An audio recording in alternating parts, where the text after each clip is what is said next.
इंसान के पेट पर एक सुराख मौजूद होता है जिसे नाफ कहा जाता है। और नाफ जो है ना, वो दर हकीकत एक जख्म का निशान होता है जो कि पैदाइश के वक्त बच्चे को उसके मांस से जिस्म को अलग करने के वक्त होता है। माहिरीन के मुताबिक नाफ की जगह जितने भी हमारे जिस्म के पार्ट्स हैं ना, हर नस के पास पहुंचने वाला हमारी नसों का एक जाल बिछा होता है। अब आइए मैं आपको तरतीबवार नाफ में तेल डालने के फ़वायद बताता हूँ। नंबर 1, नाफ में तेल डालने से हाथों और पाँव की खुश्की और एड़ियों का फट जाना ये खत्म हो जाता है। अच्छा, ज़हनी दबाव और नफ्सियाती बीमारियां खत्म हो जाती हैं। 3, आँखों की खुश्की और खारिश हट जाती है। नंबर 4, नज़र शार्प हो जाती है। नंबर 5, खुश्क जिल्द ये तर हो जाती है। नंबर 6, खारिश भी खत्म हो जाती है, खारिश से निजात मिल जाती है। और नंबर 7, फूले हुए पेट में इफाका होता है। नंबर 7, पेट की बीमारियां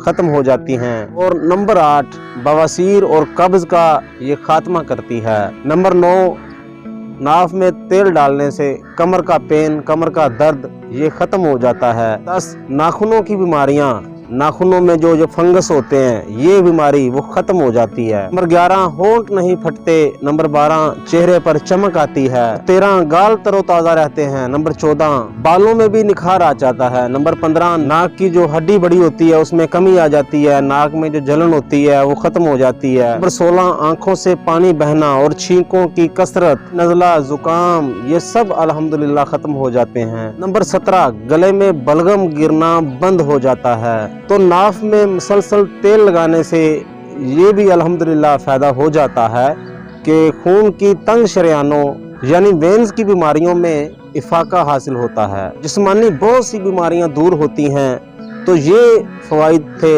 नाजरीन जो मैंने आपके साथ शेयर किए। नाफ में तेल डालने बिल्कुल डालना चाहिए और डालें। अब आइए बात करते हैं कौन सा तेल नाफ में डालना चाहिए। नाफ में इस्तेमाल करने के लिए 4 किस्म के तेल बड़े मुफीद हैं। नंबर 1, जैतून का तेल। नंबर 2, बादाम का तेल। नंबर 3, नारियल का तेल। और चौथे नंबर पर है सरसों का तेल। ये सरसों का तेल ये तकरीबन हर घर में मौजूद होता है। इन चारों तेलों को आप नाफ में इस्तेमाल कर सकते हैं और इंशाअल्लाह ताला इस नाफ में तेल लगाने से हमारी बहुत सी जिस्मानी बीमारियां दूर हो जाएंगी। और जो जिस्मानी बीमारियां हैं, जो कमज़ोरियां हैं वो इंशाअल्लाह ताला दूर हो जाएंगी।